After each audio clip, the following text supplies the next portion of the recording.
কতক্ষণ ধরে আপনার 24 ঘন্টা তো পেরিয়ে গেছে, কোনো সময় 27-28 ঘন্টা চলতেছে। এইদিকে আমার বাড়ির মধ্যে ব্রেন স্ট্রোকের রুগী আছে, তারা বাড়ির মধ্যে স্ট্রোকের রুগী আছে, স্যালাইন দিতে পারতেছে না, তারপরে অক্সিজেন দিতে পারতেছে না, মানে প্রচুর অসুবিধা হইতেছে। আমরা রান্না খাওয়া বদ্ধ ধরতে গেলে আমরা তো মোটরে জল তুলতে পারতেছি না, আমরা খামু কোথেকে? আমরা কমপ্লেন দিয়ে আইছি, তারা আমরা কোনো শিওর দিছে না যে এত রাত থেকে এতটার মধ্যে আমরা কারেন্ট দিব, কোনো কিছু মানে তারা আশ্বাস দিতেছে না। কতক্ষণ ধরে কারেন্টটা নাই?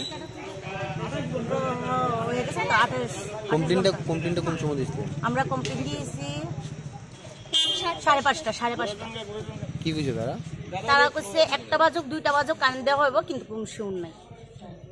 এটা কোন জায়গা থেকে কোন আশেপাশে কিন্তু আমি কত তারা কইছি, আমার বাড়ির পাশের বাড়ির কারেন্ট আছে, বাজারে কারেন্ট আছে, নিচের বাজারে আছে, উপরের বাজারে আছে, সবখানে কারেন্ট আছে, কিন্তু আমরা এই রোডটার মধ্যে কিন্তু ব্যাটারির মধ্যেও কারেন্ট আছে। যদি অসুবিধা হইতো ব্যাটারির মধ্যে কেমনে কারেন্ট থাকে? কতগুলো বাড়ি আছে এদিকে? 500 তো হইতো।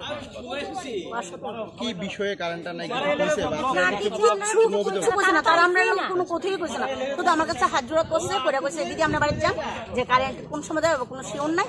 আমি কইছি যদি 1টার মধ্যে যদি কারেন্ট না আয় আমরা মহিলারা আবার বলছে আমরা প্রাকৃতিক দুর্যোগ হয়েছে, ঠিক আছে, তবে আমরা জানি, কিন্তু এখন সব ঠিকঠাক হয়ে গেছে। আমরা এই এলাকার মেয়ে লোক যা আছে এটা খাওয়াতে যাওয়া হয়েছে, জাস্ট এটা কারেন্টটা দেওয়ার জন্য সব দিয়ে কারেন্ট আছে, কিন্তু এরা বলছে আমরা ওখানে পারবো না, আমরা ক্লান্ত হয়ে গেছি। সব দিয়ে তো কারেন্ট দেওয়া হয়েছে, সব দিয়ে কারেন্ট, কিন্তু এই জায়গাতে কারেন্ট, এদিকে অনেক রুগী আছে, একজনের ডায়ালিসিস রুগী আছে, মাস্ক দেওয়ার লাগে বা অক্সিজেন দেওয়ার লাগে, শ্বাসকষ্ট সাংঘাতিক। লাস্ট তো আমরা এলাকাবাসী বাধ্য হইয়া এর উপরে বাধ্য হইয়া আমরা কিনে কিছু করার নাই।